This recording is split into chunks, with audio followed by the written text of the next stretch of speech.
एक छोटा सा गांव और गांव के बीचों बीच एक पुराना कुआं। सुबह की पहली किरणों के साथ गांव की कुछ महिलाएं पानी लेने कुएं पर पहुंची। जैसे ही वे पास पहुंची, तेज बदबू ने सबको पीछे खींच लिया। एक महिला ने झांक कर देखा, कुएं में एक लाश तैर रही थी। गांव के लोग इकट्ठा हुए, लाश को बाहर निकाला गया। कुछ ही देर में गांव में पुलिस पहुंच गई। जिस गांव में आज तक कोई सरकारी अफसर नहीं आया, वहां अचानक पुलिस। गांव के मुखिया को बुलाया गया। मुखिया का गांव में बोलबाला था, उसके बिना पत्ता तक नहीं हिलता था। पुलिस की टीम का नेतृत्व कर रहे थे इंस्पेक्टर घोंडुल। लाश की तलाशी ली गई। ना कोई आईडी, ना फोन, ना कपड़े से कोई पहचान। पुलिस ने लाश को पोस्टमार्टम के लिए भेजा और गांव के रिकॉर्ड खंगालने शुरू कर दिए। जांच में पता चला, मरने वाला लड़का शहर से आया था। कुछ दिन पहले ही गांव में आया था। उसे गांव बुलाने वाला लड़का चीकू गांव का ही निवासी था। चीकू को हिरासत में लिया गया। पूछताछ में चीकू ने कहा, वो मेरा दोस्त था, स्कूल से छुट्टियों में आया था। माँ बाप से झगड़कर कुछ दिन मेरे साथ रहने आ गया था। मुझे नहीं पता उसने आत्महत्या क्यों की।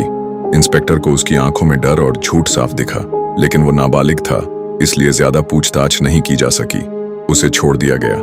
जाते जाते इंस्पेक्टर ने बस एक सवाल पूछा, मुखिया कैसा आदमी है? इतना सुनते ही चीकू का चेहरा सफेद पड़ गया। इंस्पेक्टर समझ चुका था, कुछ छुपाया जा रहा है। रात भर गांव पर नजर रखी गई। 3 दिन की निगरानी के बाद चौथे दिन इंस्पेक्टर घोंडुल ने गांव ने मुखिया और चीकू को गिरफ्तार कर लिया। गांव वालों पर 50 लाख का जुर्माना भी लगाया गया। पूरी पुलिस टीम हैरान थी।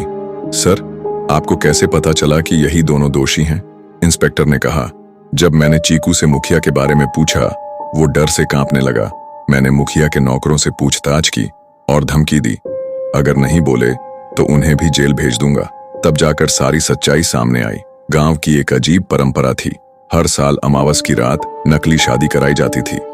लोगों को लगता था ये सिर्फ एक रिवाज है, मनोरंजन है, लेकिन सच्चाई ये थी, हर साल एक नया लड़का चुना जाता था और दुल्हन हमेशा वही होती थी। कबीर एक मॉडर्न लड़का, फोटोग्राफर, गांव में पहली बार आया था अपने दोस्त चीकू के साथ। चीकू ने उसे बुलाया। भाई, इस बार की नकली शादी तू करेगा, मजा आएगा, सब दिखावा है। कबीर ने हंसते हुए हामी भर दी। शादी पारंपरिक रीति से हुई। बारात निकली, मंडप सजा, कबीर दूल्हा बना।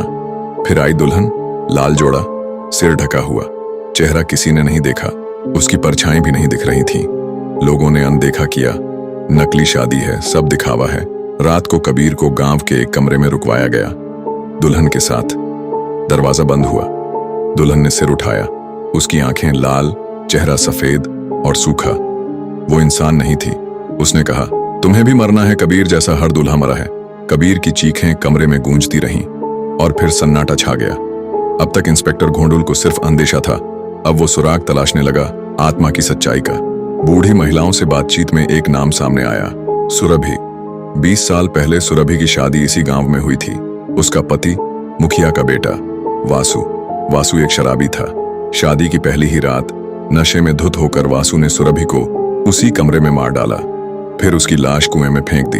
मुखिया ने अपने बेटे को बचाने के लिए सारा मामला छिपा लिया। कोई रिपोर्ट नहीं हुई, कोई केस नहीं चला। सुरभि की आत्मा कुएं में भटकती रही और हर साल उसी रात नकली शादी में वो दुल्हन बनकर लौटती रही, बदला लेने।